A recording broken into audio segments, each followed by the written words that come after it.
Of Ohio Football Weekly. We are so very glad to have you with us as we talk Ohio high school football for the next hour and for the next 15 weeks. So good to have you with us. I'm Marty Bannister. We come to you from the studios at Yamo Media here in the capital city of Columbus. And again, so good to have you with us here. And we'll talk high school football for the next hour.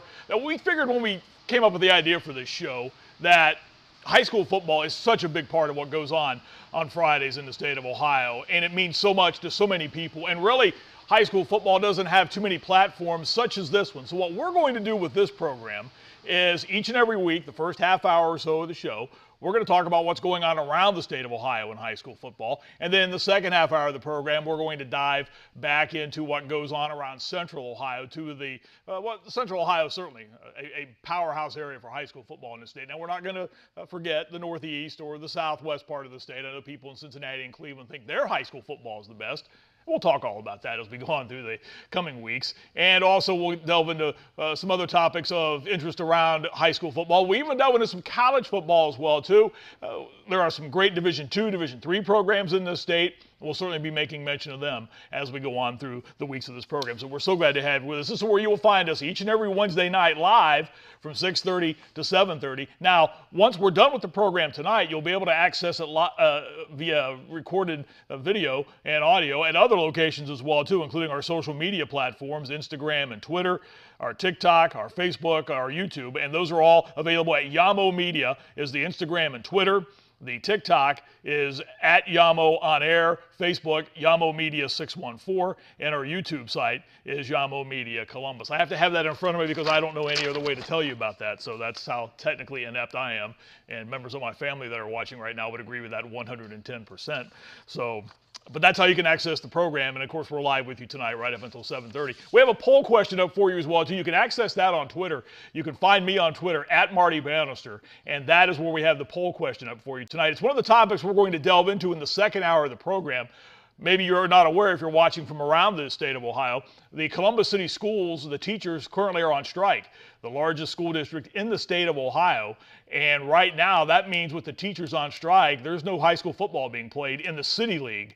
The City League schools in Columbus, there are 15 of those schools, and they are not playing high school football right now. So our poll question up for you right now on our Twitter page, and it's getting some good responses already as we roll out here tonight. We're asking you, should City League football be played even with Columbus City Schools teachers on strike? And right now, it's a rather resounding yes from those who have voted in the poll. So if you have a chance to do that, that poll will be up with us for about another hour, hour and a half or so you can chime in on that as well, too. Now, on the program tonight, around that topic in the second half hour, Ryan Sayers, who's the head football coach at Columbus Northland, will visit with us. They were supposed to play Friday night, supposed to play Whitehall on Friday night. That game will not take place because of the teacher strike. So we'll talk to Coach Sayers what it's like to navigate his way through this situation right now. I guess in some aspects, it's maybe similar to what happened back during the COVID era when the pandemic had shut a lot of things down and made it very difficult to get games played. So we'll talk about all that coming up. Also in the second half hour of the program, Brent Ford will visit with us from the Central Ohio Sports Network. He's the voice of the Westerville Central Warhawks, and there may not have been a wilder finish in high school football anywhere in the state of Ohio than at the end of that game last week. We have the video. We'll show you that. Brent had the call. We'll let you hear Brent's call, and then we'll talk to Brent about that in the second half hour. But first, the first part of our program, we're going to talk about the state of Ohio and high school football. Our good friend Beau Rugg is going to visit with us from the Ohio High School Athletic Association, so we'll do all that for you. We're so glad you're with us here tonight. This is Yamo Media. This is Ohio Football Weekly. I'm Marty Bannister. Adam Dell's our producer, doing a great job, and we're glad you're with us here tonight on Facebook Live and all the other social media availabilities that you can find this program. We're going to step aside. When we come back, Beau Rugg from the Ohio High School Athletic Association visits with us. Ohio Football Weekly continues here on Yamo Media.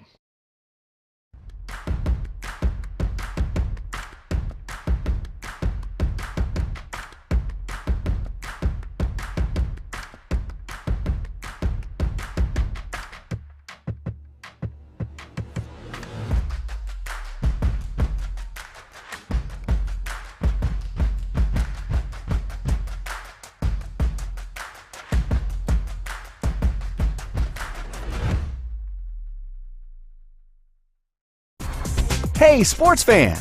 Did you know the OHSAA is among the national leaders in social media? Check out the OHSAA's social media platforms for news, tournament information, accomplishments, helpful links, and all the items available in the fan guide, including photos, DVDs, and publications. Check out OHSAA Sports on Twitter, Facebook, Snapchat, and Instagram. And who knows, you may be the next featured face. And we welcome you back to Ohio Football Weekly. I'm Marty Bannister. So good to have you with us here on this Wednesday as we talk high school football. Visiting with us right now from the Ohio High School Athletic Association, our friend Beau Rugg, who was the Director of Officiating and Sport Management and also handles his favorite sport with well, they're all his favorite sports, but when it's football season, it kind of runs to the top of the list. Our friend Beau Rugg visiting with us. Beau, good to see you tonight, my friend. How are you? Good to see you, Marty. I'm just doing great. We talked last week going into week number 1 about all the things you had to get ready for. Now we're going to get ready to go into week number 2. Let me get your thoughts. For the most part, week number 1 got off the ground pretty smoothly, didn't it, in the state? Yeah, very smoothly. When you have good weather and you don't have delays, that always helps. And we didn't have really many weather issues. Actually, some of our schools that played out of state did have weather issues, but in state it was really good, and we got through a great week 1. Now, there were some games that were canceled because of the weather. I know one of the games that I think a lot of people were anticipating to get a chance to watch was the Springfield at St. Ignatius game. They waited through a number of delays with thunder and lightning up at St. Ignatius and eventually decided not to play that game. And, Beau, I know it's difficult when a team like Springfield, for example, makes that drive 2.5, 3 hours to go all the way up to that part of the state and try to play a game. And I know there's always a lot of questions about, well, why don't they reschedule? Why don't they do this with that game? There's really nothing you can do in that situation from a rescheduling or making that game up, is there? Well, they have some options. It's very difficult. We had a great Friday night, and Friday was a great weather night, and then bad weather moved in Saturday. And, of course, if you play Friday night and you're delayed, you might go to Saturday. Some teams can go to Sunday. They certainly can. They could play Monday or Tuesday if they wanted to. But who likes to do that? I mean, if you play a Tuesday, then you got to come back and play Friday. That's a difficult task for your team. So there are short windows in what to do. If you get lucky enough, sometimes you'll have a date later in the season, but it's very difficult. If you can't go from a Friday to Saturday or play it that weekend, it's very difficult to do. You mentioned maybe coming back and trying to play on a Monday. I was just thinking while you were saying that, I can't recall within the last, I don't know, maybe 5, 6 years or so that's happened where a situation where they've come back and played like on a Monday or Tuesday. Can you? That doesn't ring a bell with me at all. Yeah, we had some questions during the COVID years that when teams were like, oh, we're coming out of quarantine on Friday, we could practice a couple days, can we play Monday? Yeah, you can. We don't have limits on how many quarters you play in a week. We have limits on how many quarters you play in a day, which is 4, and a season, which is 50. So that's the parameters. But again, it's everybody that thought about doing that ended up not doing it because they said, wow, the turnaround is just too fast. And especially in that situation, the Springfield St. Ignatius, the amount of distance between the two schools, it prohibited from really trying to get anything done, didn't it? Right. And that's the difficulty when you have nice games like that are so far apart. If you can't get it done, it's just very hard to get back there again. The travel logistics are really quite difficult. I know you love to get out and see as much high school football as you can, and you and I have talked about this a number of times. You're a pretty busy guy on Friday nights, aren't you? I mean, you kind of hit as many games as you possibly can, don't you? Yeah, we try to hit about 3 games. Usually we get a nice cluster where we can go, and we'll go to the start of one, watch the first quarter, get to another probably before halftime, and then get to another in the second half. And it's great. We see certainly 3 different sites that we might use as neutral sites. We see 3 different officiating crews, and I get to see those, all the good school personnel there and talk with them. You mentioned officiating, and that's a topic I wanted to delve into with you right now. And I think everybody's aware that those numbers are dropping now as far as people who are taking the test and doing all the things they need to do to become an official. And the reasons are varied, and I don't really want to delve into a whole lot of that aspect of it. But what are you doing? How are you encouraging folks, Beau, at the OHSAA who may be thinking about getting into officiating? And we'll use football as the prime example in this right now. But what are you doing to try and encourage that, maybe not enrollment, but folks to get involved in becoming officials?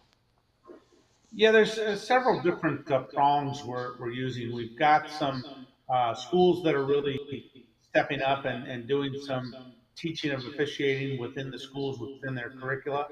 And that certainly helps us get some younger people exposed to it.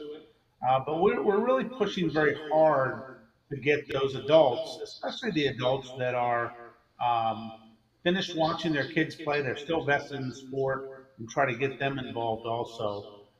We've really liberalized our classes to make sure that number one, we have all our curricula online, and number two, you can take the class anytime during the year.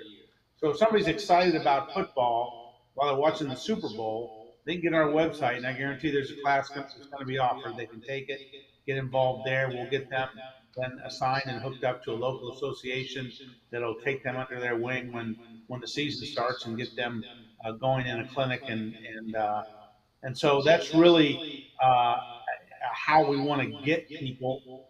We advertise through many different venues, a lot of social media, but our best recruiting, bottom line, is one-on-one people recruiting. And I talk to our officials and our local associations and clinics all the time and say, you know people that are vested in the sport, get involved.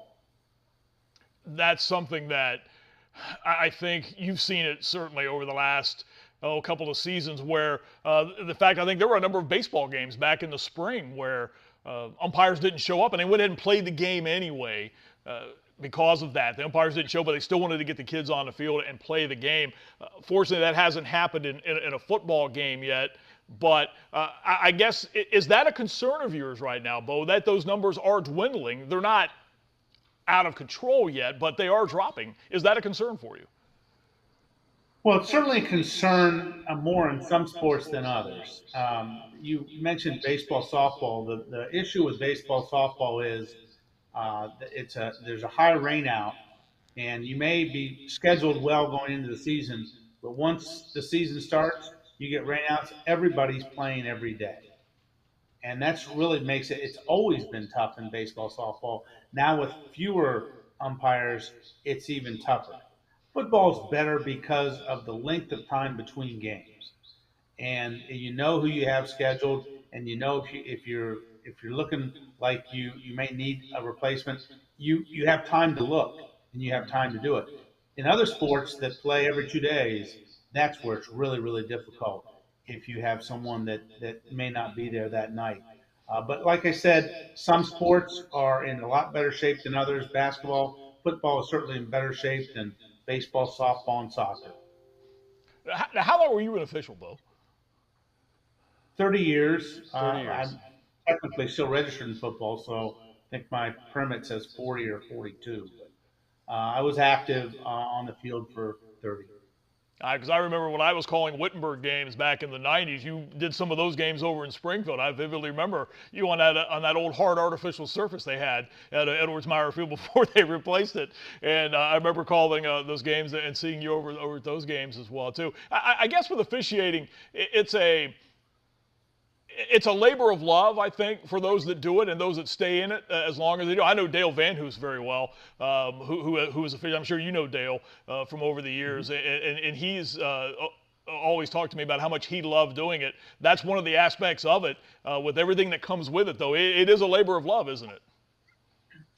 Absolutely is. The officiating community, they at the high school level, they do it for the right reasons. They do it because they enjoy it. They do it because they want to give to those athletes that are out there, and that's really what it's about. And the officiating community is a very giving community, very caring community, and people don't get to see that very often, but I get to see it every day, and I'm very appreciative. Beau, when we spoke last week, leading into week number 1, I asked you about the state football championships going back to Canton this year, and I know everyone's very excited about that. And every time you and I speak, I want to give you a chance to talk about that, and I'll do that here now. that's, again, back to Canton. Personally, I don't think there's a better site for it. And I know a lot of folks want the game centrally located. A lot of folks want them played here in Columbus. A lot of folks want them played in Cincinnati or move them around the state. But I think the relationship that your organization has with Stark County and with the folks at the Hall of Fame, it's really a win-win for everybody. And, Beau, to me, that's the best site to play those championship games, to be back in Canton the first week of December. Yeah, we enjoy it very much in Canton. They do a fabulous job. It's a great facility. They're very organized in what they do. It's our celebration time, a culmination of a season and 14 teams that are there to play for 7 championships. It's just a great time. I know I'd love it wherever it is, but I really like it in a venue that celebrates that. And I think our teams like it there. Our teams and fans like to go through the Hall of Fame, and they and the people of Stark County treat everybody very well. So, yeah, we're really excited to be in Canton. What's the agreement? 2 more years on the deal with Stark County, or I think it's 2 more years. I think so. I think we're 2 more. I think we just did a 3-year at the start of last year, and we did 2. So, and we're committed very much to looking at where we're going to go before the last year of a contract. And so if we re-up, it'll be probably right after this year as we look at that, because we don't want to be going down to the last minute and saying, where are we going to be? We want to be organized on that. And we're happy where we are right now. We just like to do contracts on a term basis, so we don't get locked into something, and the site doesn't get locked into something that they can't do. With that in mind, do you get requests or do you get interest, or have you gotten interest from other cities in the last couple of years with available facilities that would like to host the games?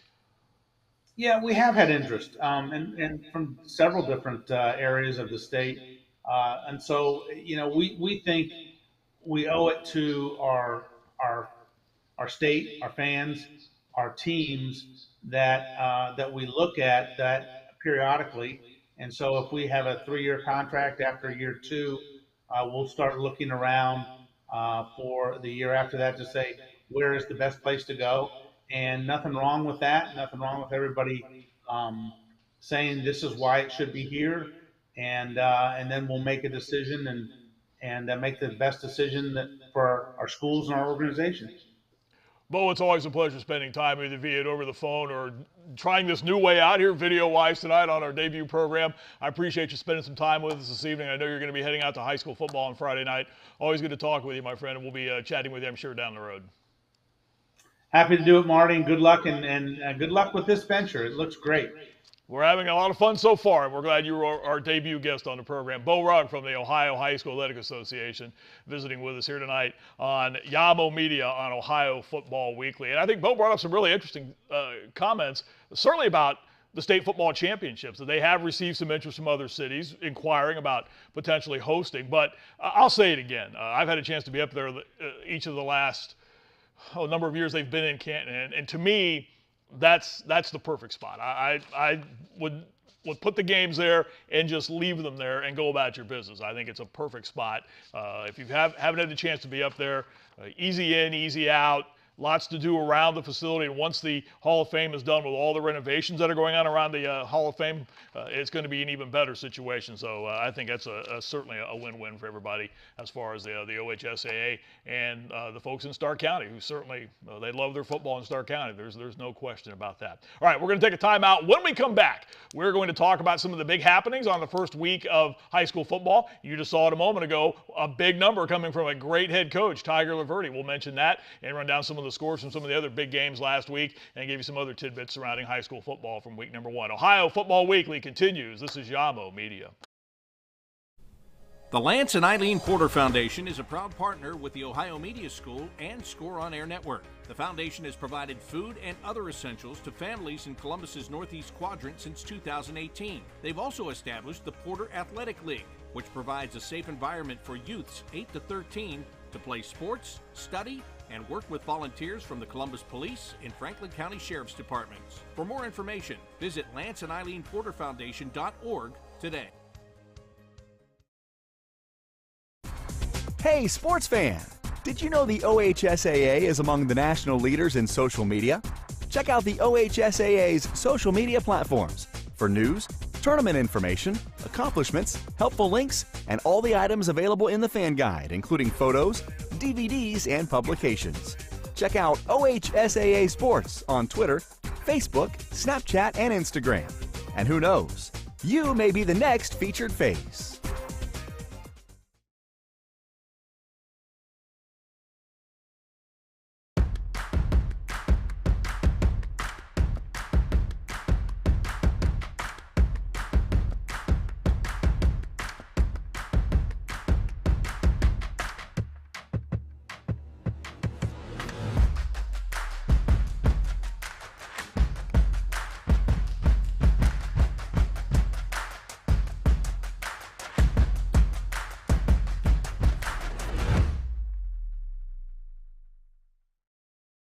Hello, everybody. Hello. All right. First and foremost, I'd like to thank God for putting me into the position I am in today and for also giving me strength and power to be able to persevere through any battle. I'd like to thank Pastor Gray for allowing me to be able to commit here, and I'd also like to thank my village, my Aunt Kendra, my mom, my dad, my grandma, my brothers, my sister, OJ, Menasia, and all of my supporters. Lastly, I'd like to also thank Darren Gamble, who became family and a mentor to me throughout this recruitment process and ultimately got me to this point in my recruitment, and he'll stay in this family forever. I'm just a young man from Chillicothe who wants nothing more for my family and I than to be great and get to live our lives to the fullest. In many of my interviews, they ask me what I'm looking for in a college. And I always say a college who will be there for me even when football has came to a close, along with a program who is a family. And lastly, a program who will give me the highest opportunity to create generational wealth for my family and I. I believe I have made the right choice. On June the 17th, I became the first commit of the 2024 class, and I am excited to make it public now. But first, I want to read a quick scripture for you all that I find a lot of positivity in. John chapter 4, verse 16 through 18, it says, "And so we know and rely on the love God has for us. God is love. Whoever lives in love lives in God, and God in them. This is how love is made complete among us, so that we will have confidence on the day of judgment. In this world, we are like Jesus. There is no fear in love, but perfect love drives out fear, because fear has to do with punishment. The one who fears is not made perfect in love." Without furthermore, I will be playing for a team that I look to win multiple SEC titles and national championships with in the near future. And that is the... Y'all ready? Stand up. We ready. Y'all ready? Come on. I'm tired. Come on, Mike. Come on. Y'all ready? We're ready. Louisiana State University. Go Tigers!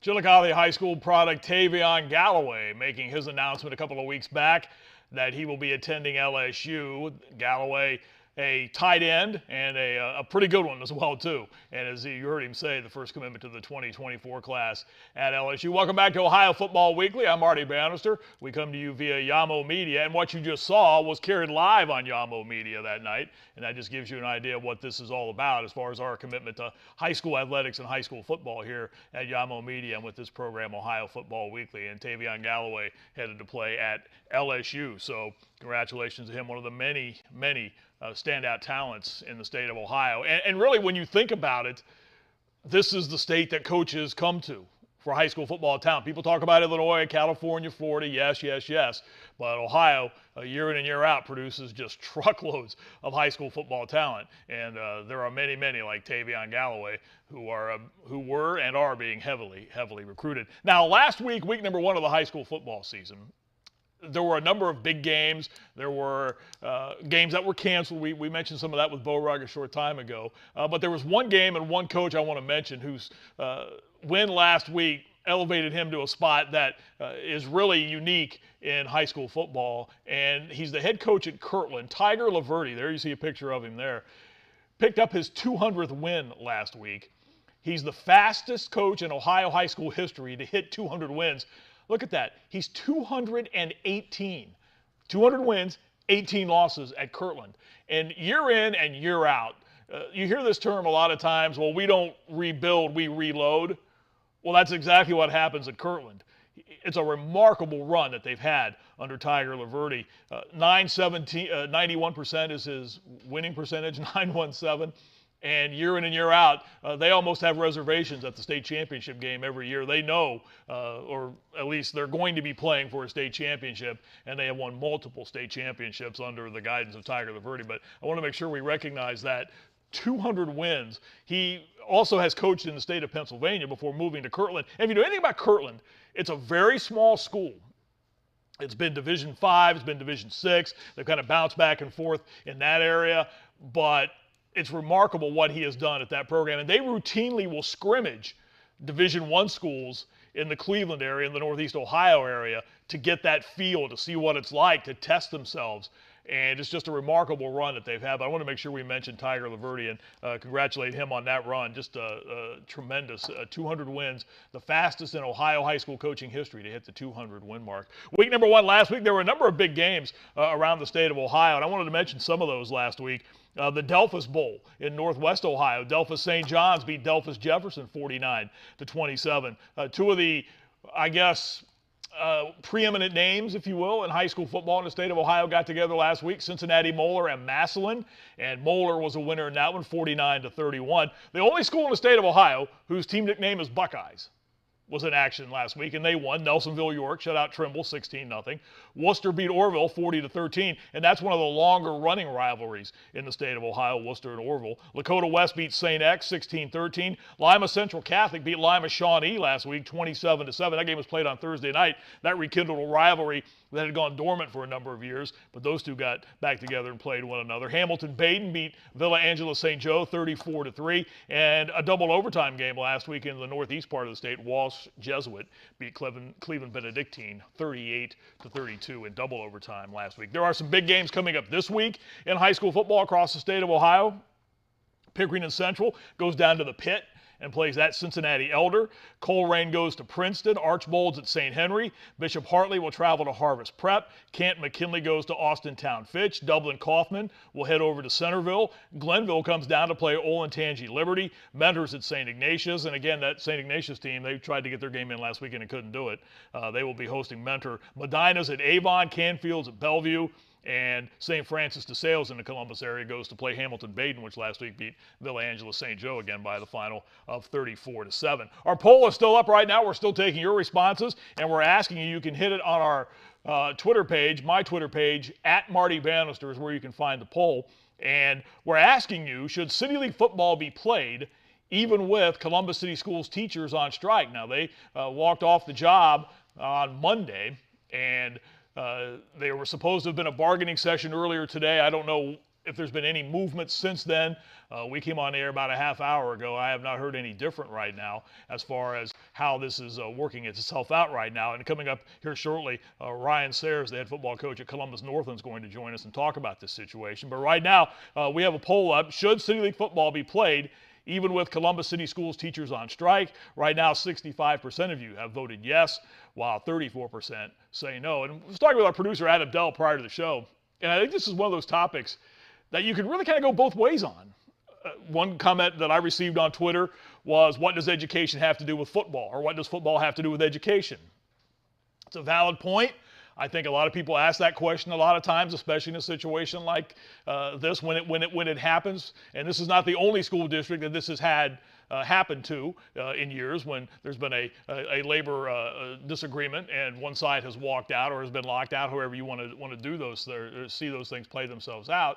So it's a valid question, but if you've never played athletics before, I think there's such a feeling of belonging that comes with it. And I think a lot of these kids miss out on that if they're not playing or participating in an athletic event. And Adam, I'm not mistaken on this. This involves all extracurriculars, doesn't it, with the Columbus City Schools? So it's not just football. It's band. It's cross country. It's anything that's going on extracurricular-wise with the teachers on the picket line. There's nothing going on as far as coaching or helping these students and these student athletes as far as getting these events in. So it's not just limited to football. Certainly football draws the majority of the attention, but that's kind of where this is at right now. So again, you can hit us up again on the Twitter page, at Marty Bannister, where you can vote on our poll. Again, we're asking you, should City League football be played even with Columbus City Schools teachers on strike? And right now, 65% say yes, 34% say no. And there were scheduled to be games this Friday night involving City League teams. When we come back from a timeout, we're going to spend some time with one of those coaches who was going to put his team on the field this Friday night, but won't be doing it now. Ryan Sayers, the head football coach at Columbus Northland, will join us, and we'll talk about the situation. Perhaps he can update us on where things stand. We'll do that when we come back. This is Ohio Football Weekly. Yamo Media, the side. I'm Marty Bannister. We are so glad you're with us for our debut of our program here tonight.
Welcome back. Yamo Media, Ohio Football Weekly. I'm Marty Bannister. We are so glad you're spending time with us on our debut edition of our program. Well, as we were talking before we went to the break, Columbus City Schools teachers are on strike right now, and with that, there has been a halt to extracurricular activities, and that includes football. And visiting with us right now is the head football coach at Columbus Northland. Ryan Sayers has joined us here this evening. Coach, good to see you. I appreciate your time here this evening. Any update as to where things stand? I know there was a bargaining session earlier today. Is everything still status quo for you guys? I think we've lost Ryan. We'll try and reconnect with the coach here in a second and see if we can get him hooked back up with us, and we'll visit with him and talk about where things stand right now. Okay, he is back now. Okay, good. Coach, again, thanks for coming on with us. I just wanted to, number one, thanks for coming on with us and just get an update. There was a bargaining session today. Has there been any movement at all? As of right now, we have not heard anything. We're hoping, though. I'm sitting by my phone the whole day just waiting for an answer. What is this like? I know we'll talk about the student athletes, and you've been very vocal, and that's one of the reasons why I wanted to have you on. I was following you on Twitter, and you've made some very great comments, some great comments about this. But from your standpoint right now, not being able to be with your kids on a daily basis, what is that like for you? It just gives me flashbacks to COVID, right? And those are not good flashbacks. But really, it's just tough because I've had, 40 plus guys that have checked in with us daily, sending us, we do an attendance roster, and our kids have taken it over, and they're running player-led practices. But when, yesterday I went up and did an interview at the school, and I seen a few of them walking up there, just normal practice time, which they would usually be doing for me, and it kind of made it a little bit more real, and it hit a little bit more home when you didn't get to go out there and coach them. So I think it's the toughest piece is just the mental aspect and the social emotional piece with these kids, because they've been through so much. Especially like my juniors, right? They haven't, and seniors too. They haven't had a full football season yet, and I haven't even had a full football season yet as a head football coach. What are you allowed to do right now? What aren't you allowed to do with your players? we can't do anything right now. I'm not allowed. We're not allowed to be at the school. We're not allowed to be on property or anything like that. And if you're a CEA member, you are not to be coaching your kids or anything. So which makes it tough. And I did a move when I took over. I wanted a lot of coaches in the building, especially in the city school, making sure we have eyes on our kids. And now, right now at this point, it's kind of like, dang, every one of us can't go out there and be with our kids. I got 6 guys in the building, and All right, we're having some issues technically here as we talk to Ryan Sayers, the head football coach at Columbus Northland. We'll get him back up here in a moment. But that was, I think, one of the things that's interesting about all this right now is exactly what can and cannot be done with these student athletes. And as you heard Coach Sayers mention, they're not allowed on property. They can't do anything as far as getting on property with the players, with the student athletes, to help them out, to do any kind of workouts or anything along those lines. And when we get Ryan back on with us, I want to ask him some more about all of this. Northland was scheduled to play on Friday night. They were scheduled to play against Whitehall in a non-league game. And the City League, if you don't follow high school football in this area of the state, the City League over the years has been a league that has produced some pretty good talent, and it's a league that has been one of those that I think folks maybe sometimes overlook a little bit, but it's been a league that's put some pretty competitive teams on the field. Coach Sayers is back with us right now. Coach, I was mentioning before we cut away for a moment. Yeah, I'm sorry about that. It keeps disconnecting. That's all right. That's all right. That's all right. It's not an issue. With what are the players allowed to do anything themselves though? Can they have their own workouts? Yeah. Are you allowed to encourage that at all? Well, so we're in a unique spot kind of at Northland, right? The backside of our stadium where our practice field is a public walkway. So really they have access to our practice field at any time of the day, any day. So our kids have been going up and, it's been actually amazing because they'll send me an attendance roster, some of my seniors that have stepped up who are our leaders, and they're sending me the attendance roster. And yesterday we had 42 guys there.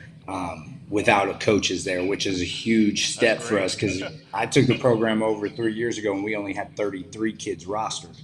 And so to have 42 kids there without a coach there, and we have 56 kids rostered, that's big. I appreciate our kids, and they deserve a lot of kudos. So I'm sure once we get back together, I'll be blessing them a lot with different things. Now, you're a relatively young head football coach. You knew what kind of challenge you were walking into at Columbus Northland. Not that it's been a program that struggled. I mean, they've had some good years at Northland. The Vikings, I mean, I'm old enough to remember back in the day when that was really one of the powerhouse City League programs, playing in the North Division of the City League. But you knew you were walking into a situation that needed some care, that needed some extra work. And I know this is really something it's tough for you right now because you're making progress with your program, and then to have to kind of throw the brakes on it right now, it's a tough thing right now, isn't it? It just feels like it's never ending. There's always, you get 10 steps ahead and then now you're 20 steps back. Just with COVID being done, and I remember before the season and we were joking around as coaches and I was like, man, finally a full year. We finally get a full year. We had a full off season. I'm like, this is going to be great for our kids. I'm excited. And then the strike happened. So it's just kind of crazy. And I'm only 26 years old. So I have a lot of energy, and I love my football guys, man. I love having them around, and I love helping build this program. And it did need a lot of love and care when I took it over, just from discipline aspects and different things like that, and just knowing having the kids have a coach that loves them, dearly every day. And I make sure I tell them before they leave every day, I love you guys, love each other, and take care of each other. And I say that every day. There's the last 3 things I say to them. So it is tough, man. It's been real gut-wrenching, but honestly, each day it's kind of eye-opening, to say the least, when you have all the cars coming, driving by and supporting us teachers, and they know what we've went through, and we're taking a stand, man. And it's tough when you go into a city school, and I drive. I live in Canal, Winchester, so I drive 45 minutes each day to get to work. And when I get back into the town that I live in, and I see the facilities there's no reason that ours aren't just like that. We get the same amount of funding per head per kid, if not more. There's no excuse for it, in my opinion. When you hear someone say it's all about the kids, but yet you guys, but the teachers walk out, I think what the point you made a moment ago about the facilities. Those of us that have covered games in the City League and have seen it, I mean, you've coached in it, you know, it is an issue. And we're not sugarcoating this at all or trying to take one side or the other on this, but those facilities are an issue. And it makes it tough, not only to do athletics, but to do what you're hired to do as a teacher and educate these kids. It is an issue, and I think obviously that's one of the major reasons why everything's come to a halt right now. And I mean, I talk a lot about the athletic side, but I'm also a teacher in the school, and you know, it's ugly right now. When you walk in and then you can smell like a sewer smell. You know, it's hot in there. It's muggy. There's no AC. It's just crazy that the kids deserve way more, and it is kind of like weird when you say, oh, the teachers walked out for the strike, and people are kind of misconception of it is, oh, the teachers just want more money. That has not even been a discussion that's came up in any of our CEA teacher meetings. I think that's the last of our worries right now. I think we're just all to the point where we're over watching our kids get walked all over and not be able to have the nice things that the suburbs have when they deserve it just as much, if not more, from the environments that they come from. And I know it firsthand because, you know, I went to Austintown Fitch High School where I graduated. Program, yeah. And where you see the facilities there, right, like they're just amazing. And then I went on when I went and played Ohio Dominican, then I moved on and coached at Pickerington North with Coach Hillerich. And I mean, the facilities there are amazing. You got you can go inside to practice with the field house. You have a huge weight room. We had 80 kids in the weight room every day there. I couldn't even fit 40 in mine right now. And it's just not fair. So and it makes it hard. And like you want the kids to be proud of where they come from, and you try to buy them the nice gear and everything like that. And I always wear Northland stuff. I'm proud of what I do and I love my job. But you know, as a kid, you want to be proud of where you come from. And it's kind of, and it makes it tough when you have, you know, a facility that's sore to the eyes, right? And you want people to look at it, but what are they looking at? And your shirt proves it right there. The land. You have your Northland gear on right now. Absolutely. Let me go on the field for a moment. You had an opener last week. You got a game in, and then everything is where it's at right now. What did you like about your team last week? I loved our fight, right? Like we had two guys that were out that are starters for us. You know, one of our D linemen, D end, a senior. He's a great kid. It flies around, makes a lot of plays. His name's Marty Lane. And he was out for an unfortunate circumstance that happened last year. That he participated in the last game in an altercation, and so that resulted in a suspension the next year. And it really showed for us on Friday night. They ran the ball down our throat. St. Charles is a very tough football team up front, especially for a city league program. We're not the best with power football, but if we want to talk speed, I can match you anywhere across the board on speed. But you know, they played hard, and I thought our kids, they never quit. Like my past 2 years before this, right, we would be arguing, they would be fighting with each other, arguing with coaches, not wanting to go back in. But there wasn't really a time on Thursday night when, you know, and we weren't really out of it at all at any point. Most of the game, we were two touchdowns away, 12 points most of the game until they had a kickoff return. But, man, our kids kept fighting, and they kept, you know, they were the ones that kept saying, like, we're good, we're fine, we got 10 minutes left, let's keep fighting. And that was a huge step for us, I think, as a program when you're getting kicked in your teeth, to be able to come back from it and keep saying you're fine, you're fine. Yeah, they put 48 on us, and they had 300 yards rushing, and that's a lot of us coaching, right? That I think, you know, we could have did a better job of putting our kids in a better spot to make plays. But at one point we were blitzing 8, and we still weren't stopping them. So the O-line, that left tackle, I think his name's Ryan Coretta from St. Charles. He's a 3-star. Man, that he's a 5-star, I think. I mean, he punched our kids with one hand most of the game and was tearing them up. So it was a great game, and I just liked it. And we had a lot of family there. We had all our parents were in the stands. They were very positive. And I think that's just a huge step for us as a program. And then, you know, to supposed to play Whitehall this week makes it really tough because that's a game that we look forward to. I talked to Coach Lightfoot a couple of times this past week, and we're both very bummed out because it's a great program. It's a great program over there, and it's a great game for us each to play because we're both, you know, they're kind of a city school in their own regards in different areas. But yeah, so it's tough, man. And then I have to look seniors in the eye that are trying to earn a scholarship, like Makai Kilborn, who has a scholarship to Ohio Dominican right now. My corner, you never know against Whitehall. He might take a few kicks back, or he might have a few interceptions, and that gets him that max school offer. So it's tough for me to look them in the eyes right now and take those games away from them. Coach, I appreciate you taking some time with us here on this Wednesday evening for the debut of our program. And for your kids' sakes, I certainly hope you're back doing what you do, teach and coach as soon as possible. I know this is a tough situation for everyone concerned. And again, I appreciate your time tonight. And we hope you're back on the field and back in the classroom just as soon as possible. Thank you, Marty. I appreciate you. It's a great program that you guys run here, and I appreciate all the support. And I'm sure every coach in Ohio, I'm speaking for every coach in Ohio, your coverage is great for us, and I know the kids appreciate it and love it. Keep it rolling, and hopefully, our students get more what they deserve. We'll have you back on when the season resumes to talk a little bit about the resumption of play. Coach Ryan Sayers, the head football coach at North. Thanks for your time, my friend. We appreciate it. Thanks, Marty.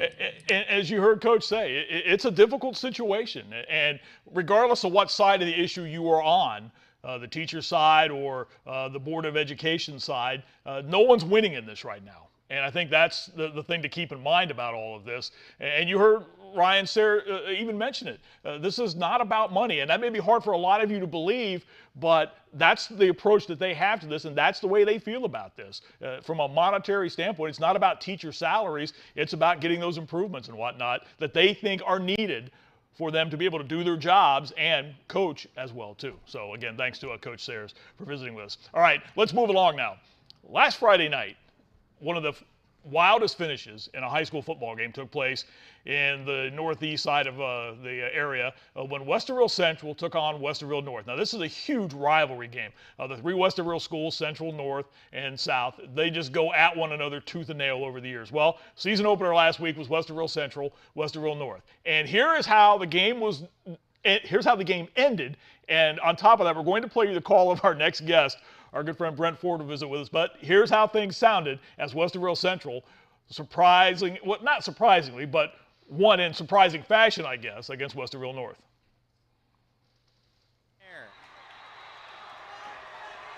5 seconds to play for Westerville Central, and they trail 20-17. Yeah, I saw it. This could be the last play of the night for Westerville Central in week 1. Jaston Gwynn will have a 4-receiver set, 3 to the near side. He goes into the shotgun. He drops back. 3-man rush, fires over the middle, and a scoop! Oh my goodness! Jacob Harris scoops it to Kobe Davis, and he's headed all the way into the end zone! Touchdown, Westerville Central! They win it at the end of regulation! Oh my goodness! Brent Ford from the Central Ohio Sports Network is with us right now. That's a pretty good call, my friend. That was pretty impressive. Hey, it's no Marty Bannister call, but it's pretty close. It's a lot better than that, I'll tell you that. I'll guarantee you that. Hey, I appreciate you spending some time with us tonight, and what a thrilling finish to that game. I mentioned it before we brought you on and before we rolled the clip, how intense those games are. Central North, Central South, North South, and Westerville. Those inter-district rivalries, there's just something different about them. And to win that game like that, boy, that had to be a lot of fun to be a part of last week. It was a lot of fun, and they call that game the throwdown across Maxtown. That's one of the major roads that separates the two schools, and they played for a trophy for a Westerville administrator who was a principal at Westerville North and part of the booster club at Westerville Central when that opened. So playing for that trophy is meaningful for the players, and having an ending like that just is an amazing accomplishment, especially under new coaching staff looking to set their identity. And I think that gives them a little spark. I haven't had the chance to talk to Coach Miley yet. That'll be tomorrow, but I'm looking forward to hear what he had to say about the week's practice after that. When you saw the play unfold, and I know from a play-by-play aspect, you have to keep some sort of, composure, I guess. It's great to be excited, and you were excited, I'll tell you that. But you have to remember that you're trying to describe the action. And I thought you did a very good job of mixing the excitement with mean, you described the play. You called exactly what happened. I love the scoop call, too. That was tremendous as well, too. But you were able to do that. And in those situations, there are some guys that will just scream for 30 seconds. You were right on it, though. I was very impressed by that. Not that it matters that I'm impressed, but it was an impressive call. I appreciate that. And I'll be honest with you, in the moment, because I was in that mindset of 5 seconds, we're behind our own 30-yard line. This might be over. And in my mindset, when that finally happened, for the life of me, I couldn't remember the hook and lateral name of the play. And so it had to be a scoop for me. I was just so excited in the moment. And I've had a lot of great moments for Westerville Central, whether it's football or basketball headed to the Final Four. You know, they just watch the end of that video. You see how the players just run down the field and you see the fans going crazy. That's what it's all about. It really is, and that's the exciting part about that. And when I mentioned how these district rivalries are, I have a really good friend of mine whose kids went to Westerville North, and it's been a few years since they played, but they both played at North, and their dislike, I guess, for Central and for South, I mean, it's palpable. I mean, it really is, and I'm sure it's the other way around for the kids at Central, for the kids at South. Even though there is that intense rivalry, it's still one district, but those games, there's something different about those games, aren't there? Oh, there really is. And it's called the Battle of the Ville for a reason. And you think back to history, Westerville South was the first high school to get a distinction of direction. And so Westerville South comes in, then Westerville North, and then it was always the North-South game. I mean, I'm sure you remember when that game was played at historic Crew Stadium several times because the crowds were so large. Then you introduce Westerville Central to that mix, and now all of a sudden you've got a huge rivalry going 3 different directions in this city of Westerville, and it just really brings the community together. You should have seen the crowd that was there at Warhawk Field on Friday night. It was one of the biggest crowds I've seen in a long time for a regular season game. Whether that's because of how big the rivalry is, maybe we're coming past that post-pandemic atmosphere, doesn't matter. It was amazing to see all those fans, the students cheering, getting hyped for football Friday night. And the rivalry was re-electrified in that game. You mentioned a new coaching staff, and to win a game like that in that fashion, and I'm sure you've heard this term used over the years, you can set the tone for a season with what happens in week number 1. For a new coaching staff to win that type of game on that type of play, that's a great way to kick things off, and I think it really gives everybody a good boost going into week number 2 at Westerville Central. You know, it really does. And Coach Miley talked about it in our pregame on Friday night, how the shortened preseason and how quickly things had to move when they took over. He said, it feels like we've been moving nonstop and things have been happening so quick. So to get some kind of spark like that is really important for this coaching staff. And you can already tell a difference. Administrators and staff at Westerville Central that I've talked to have said that this team has a lot more discipline than they've seen in the past with this coaching staff. So don't sleep on the Warhawks over the next couple of years. I think they're building something here special under head coach Ed Miley. What's up next for them? They've got Westerville South, another in-town rival game. It gets no easier, does it? And it doesn't, because now you're headed into Wildcat country. And, of course, if you're any familiar with Westerville, you know Westerville South has a big following since they are one of the older schools in Westerville. So it's going to be quite the matchup, especially with the way Westerville South. They make one tackle, that game's over, and they win that football game. I think they're getting close again, aren't they? They really are. Coach Johnson has them on a great path. They've got great support around them. The administration is really supportive. Their athletic director is really supportive of it as well. And they're still very competitive in the basketball realm as well. You can't sleep on boys or girls basketball at Westerville North. They're very competitive, just like Westerville South on the basketball floor, boys and girls. You know, you've got Coach Kalo, who's just a staple in boys high school basketball in Central Ohio. So, but you get a little bit of that history from Westerville North in Westerville Central's head coach, Kevin Martin. He was part of that state championship team at Westerville North. So he is no stranger to what it is to win and what the history is for Westerville North. One thing from one play-by-play guy to another. I was impressed when we started our conversation that you called it a hook and lateral Too many guys call it a hook and ladder. That's not what it is. It's a hook and lateral, not a hook and ladder. And I'm impressed. You nailed that. That's pretty good. Even though you couldn't think of it, you still got it. Yeah, I definitely couldn't think of it. I'm glad I got it right. And I tell you, and one of the best things I learned in college at Otterbein was during a performance class. And my professor said, you have to say your call letters correctly. W is W, not W. Right. And so anytime there's a play, too, you got to get the right name. Hook, lateral. And lateral. You nailed it. You nailed it. Hey, I appreciate you coming on with us here tonight. It was a great call. I'm sure it was a lot of fun to watch that one last week and be a part of really one of the more tremendous finishes in week number 1 of the high school football season. Brent, always a pleasure. I appreciate your time. Thanks, Marty, for having me on. All right, Brent Ford from the Central Ohio Sports Network. You can catch him each and every Friday night at COSN is where you can find him, and COSN.com for his call of Westerville Central Athletics. And Brent does a tremendous job calling those games. And again, when you're a play-by-play guy, that's where I spent the majority of my life, or my broadcast career rather. You just yearn for moments like he had last week, and to nail the call like he did, that's pretty darn impressive. So congratulations to Brent, and then we thank him for coming on with us. All right, as we start to wrap things up tonight, I want to remind you of this program again. We're with you each and every week from 6:30 to 7:30 on Wednesday nights, Ohio Football Weekly. Here's how you can find us on all the social media posts. It's Yamo Media, Y-A-M-O Media. Instagram and Twitter, we're at Yamo Media. On TikTok, we're at Yamo On Air. On Facebook, Yamo Media 614. And on YouTube, it's Yamo Media Columbus. This program will be brought back on, Adam, Thursday? Yeah.